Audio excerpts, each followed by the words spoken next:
এটা হলো আমাদের গ্রামের সরলতফা গ্রামের ব্রিজ হইতেছে। আসসালামু আলাইকুম সম্মানিত ভিউয়ার, সকলে কেমন আছেন? আশা করি সকলে ভালো আছেন। আজকে ঈদুল আজহার দিন, সবাইকে ঈদুল আজহার শুভেচ্ছা ও ঈদ মোবারক।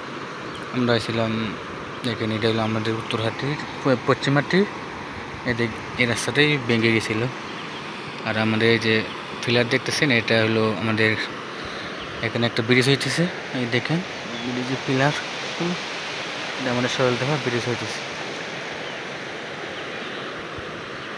আর এটা হলো বাংলা, দেখেন কত বড় হয়েছে বাংলাটা।